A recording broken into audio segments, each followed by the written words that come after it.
नमस्कार दोस्तों, स्वागत है आप सभी का।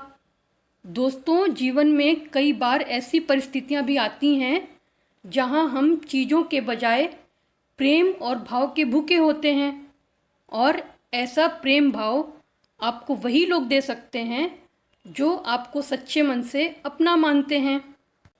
दोस्तों, आज मैं जो कहानी आपके साथ शेयर करने जा रही हूँ उसका नाम है जल की मिठास, गुरु और शिष्य की कथा। गुरुकुल में शिक्षा प्राप्त कर रहे एक शिष्य को अपने पिता का संदेश मिला। पिता ने उसे घर पर बुलाया था। बिना देर किए शिष्य गुरु के पास गया और उनसे घर जाने की अनुमति मांगी।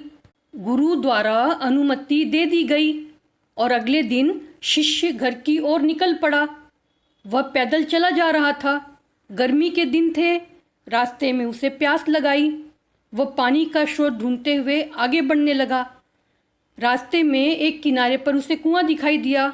उसने कुएं से पानी निकाला और अपनी प्यास बुझाई। उस कुएं का पानी शीतल और मीठा था। शिष्य उसे पीकर तृप्त हो गया। वह आगे बढ़ने को हुआ ही था कि उसके मन में विचार आया, इतना मीठा जल मैंने आज तक कभी नहीं पिया। मुझे गुरुजी के लिए यह जल ले जाना चाहिए, वह भी तो उसे पिए। यह सोचकर उसने कुएं से जल निकाला और मशक में भरकर वापस गुरुकुल की ओर चल पड़ा। गुरुकुल में उसे देख गुरुजी ने चकित होकर पूछा, वत्स, तुम इतनी जल्दी लौट आए? शिष्य ने उन्हें अपनी वापसी का कारण बताया और मशक में भरा हुआ जल उनकी ओर बढ़ा दिया। गुरुजी ने वह जल पिया और बोले, वत्स, ये तो गंगा जल की तरह है। इसे ग्रहण कर मेरी आत्मा तृप्त हो गई।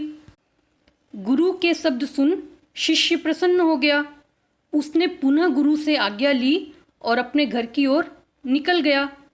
शिष्य द्वारा लाया गया मशक गुरुजी के पास ही रखा था। उसमें कुछ जल अब भी शेष था। उस शिष्य के जाने के थोड़ी देर बाद गुरुकुल का एक छात्र गुरुजी के पास आया। उसने वह जल पीने की इच्छा जताई तो गुरुजी ने वह मशक उसे दे दिया।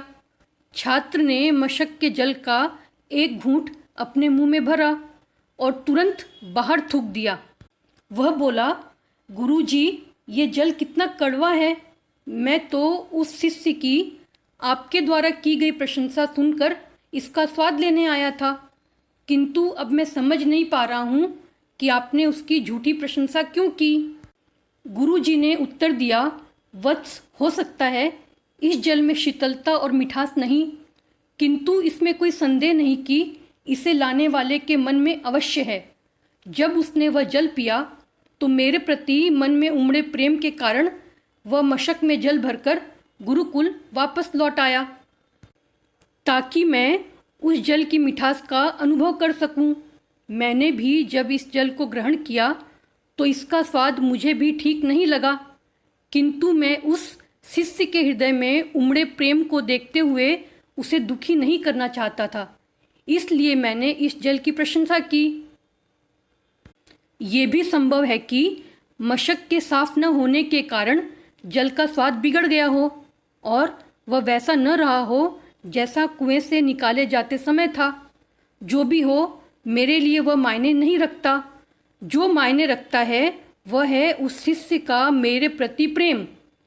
उस प्रेम की मिठास मेरे लिए जल की मिठास से अधिक महत्वपूर्ण है। तो दोस्तों, हमें इस कहानी से यह शिक्षा मिलती है कि हमें किसी भी घटना का सकारात्मक पक्ष ही देखना चाहिए। नकारात्मक पक्ष देखकर न सिर्फ हम अपना मन मलिन करते हैं बल्कि दूसरों का भी। इसलिए सदा अच्छाई पर ध्यान दें। दोस्तों, आपको ये कहानी कैसी लगी हमें कमेंट में ज़रूर बताएं।